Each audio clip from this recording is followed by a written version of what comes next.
नमस्कार, मैं हूँ श्वेता टुडे बिहार झारखंड से। आज मैं जमशेदपुर के उपायुक्त कार्यालय में आई हूँ, जहाँ पर हमारे साथ कास्ट एकता मंच के सदस्यगण हैं और आज इनका दोबारा से संजय श्रीवास्तव जो हत्या की गई थी 17 मार्च 2025 को, इस संदर्भ में उनका दोबारा से यहाँ आना हुआ है। तो आज हम उनसे जानेंगे कि आज जो वहाँ दोबारा से आए हैं उनका आने का प्रयोजन क्या है। देखिए, आज हम सब यहाँ पे कास्ट एकता मंच के द्वारा एकत्रित हुए हैं। मृतक संजय श्रीवास्तव की जो परिवार है 17 मार्च 2025 को जिस परिवार में उनके मृतक संजय श्रीवास्तव की हत्या हुई थी, आज उस परिवार को इंसाफ की ज़रूरत है। पहले तो उस परिवार को ज़मीन विवाद के कारण उनके माँ और बाबूजी को संजय श्रीवास्तव को मारा गया और मारने के बाद आज उस परिवार की जो बेटी है, 3 से 4 बेटी है, उस बेटी के साथ उनके पड़ोसी जो कि संजय श्रीवास्तव को मारे हैं उनके द्वारा डराया जा रहा है, डर का माहौल रखा जा रहा है, जान से मारने की धमकी दी जा रही है। और हम लोग लगातार जमशेदपुर के तमाम कायस्थ बार बार कोशिश कर रहे हैं यहाँ पे आके डीसी सर के पास, एसएसपी सर के पास कि जो 5 लोग अभी तक फरार है इस केस में, उस 5 अपराधी को अरेस्ट किया जाए। हमारा ये मांग है। हमारा यहाँ पे आज दूसरी बार हम लोग यहाँ पे सब लोग आए हैं तथा हम प्रशासन से, उपायुक्त महोदय एवं एसएसपी सर से सिर्फ यही मांग करते हैं, तमाम कायस्थों की चित्रांश की सिर्फ यही मांग है कि इन परिवार को जो 4 बेटी बची है, अगर इस बेटी में से एक बेटी का कल को हत्या हो गया, कल को किसी के साथ गलत हो गया, तो इसकी जिम्मेवारी कौन लेगा। हम इसी डर से सारे लोग यहाँ पे आ रहे हैं कि इन परिवार को सुरक्षित किया जाए। हम सबकी मांग सिर्फ एक ही है कि इन परिवार को सुरक्षित किया जाए। आज फिर से इसी मांग पे दोबारा हम यहाँ पे उपायुक्त कार्यालय में हम सब इकट्ठा हुए हैं। और सब लोगों को बाइट लीजिए, ठीक, और सब लोगों का लीजिए 2 लाइन। मैडम आप लोग आज हमारे साथ जो विक्टिम है, स्वतंत्र गवाह है, वो यहाँ पे मौजूद है। उनसे जानेंगे कि जो पूरा घटना हुआ था उसके बारे में क्या बोलना चाहते हैं। ये बोलना चाहते हैं कि जैसे कि संजय श्रीवास्तव को मारा गया है उसी तरह उनको सजा हो जाना चाहिए। यही हम लोग बोलना चाहते हैं।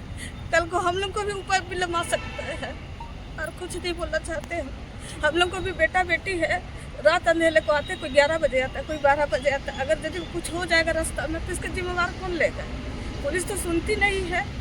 यही हम लोग का कहना है कि उनका इंसाफ हम लोग को चाहिए और मैडम कुछ नहीं चाहते हम लोग उसके बाद।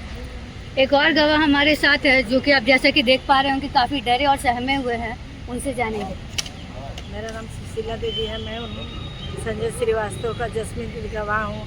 आँखों से सामने हमने देखे हैं कि उन लोगों ने 14 आदमी मिलकर पीट कर श्रीवास्तव जी की हत्या कर दी गई है ताकि उन पर हम बोले तो हमें धमकी दी जा रही है। बोल रहे हैं कि तुम जसमती गवाह है तो तेरे ही को ख़त्म कर दें। ये मुकेश शाह जो शारदा देवी का मौसी का लड़का, बहन का लड़का है, और जो मुकेश शाह उनका नाम है, वो हमें चोरी में नाम दे रहे हैं कि हम 1.5 करोड़ का रुपये का चोरी किए हैं, कि गवाही दे रही है तुमको हम रास्ते से उठवा लेंगे, तेरी बेटियां पढ़ने जाती है उनको वहीं से हम गुमराह करा लेंगे। ये सब हमें बार बार धमकी दी जा रही है। आज हमारे साथ पीड़ित परिवार की पुत्री है। उनसे जानेंगे कि आखिर उनको गुनाहगारों द्वारा क्या धमकी दिया जा रहा है। मैम, धमकी तो रोज़ ही दिया जाता है। देखा जाए तो आने वाला टाइम में हमेशा कभी भी घर जाने में रात में डर ही लगता है, क्योंकि मेरे घर में कोई मेल पर्सन है नहीं। आंटी लोग का भरोसे ही हम घर छोड़ के आते हैं। दादी भी मेरी काफ़ी बुज़ुर्ग है, तो उसके मतलब कभी बोला जाता है कि 15 लाख दे रहे, केस उठवा लो, और कभी बोला जाता है अगर केस नहीं उठाएंगे तो फिर हम लोग को भी मार दिया जाएगा। वैसे ही हमेशा मेरी बहन घर में अकेले रहती है, उसके साथ भी वैसे ही हमेशा उसको भी वैसी धमकी दिया जाता है। आने वाला टाइम में यही बोलना चाह रहे हैं कि जैसे सर लोग उठ के आए हैं, लग रहे हैं, उम्मीद है कि हमको जो है पापा का जो कातिल है वो लोग को पकड़ा जाएगा। बस यही बोलना चाहती कि वो लोग को अरेस्ट करे और वो लोग को ये कर दे। इसमें ये क्या लिखा हुआ यही है मैम कि जैसे इसमें जैसे रोहित शाह का नाम दे दिया था, जो उनके मौसा है मरे हुए, उनका हम लोगों ने नाम नहीं दिया था। ठीक है, ये केस को गुमराह करने के लिए दिया गया है। ठीक है, वो जो उनका बेटा है रोहित, वो जो ऑलरेडी अंदर है, उसका नाम दिए थे हम लोग। ठीक है, ये चीज़ है। और दूसरा चीज़ क्या है कि आने वाला समय में ये भी बोला जाता है कि अगर हम लोग नहीं उठाते हैं केस तो हम लोग को भी पापा के जैसा मार दिया जाएगा, और हम लोग का घर में कोई नहीं है तो हम लोग किसके पास जाएंगे बोलने के लिए। तो बार बार हम लोग आते हैं, सर को बोलते हैं, आंटी को बोलते हैं, बस यही बोलते हैं हम लोग कि हम लोग का जो पापा का जिनका डेथ हो गया है उनको बस न्याय मिल जाए और उनका कातिल को अरेस्ट किया जाए, बढ़िया। बस।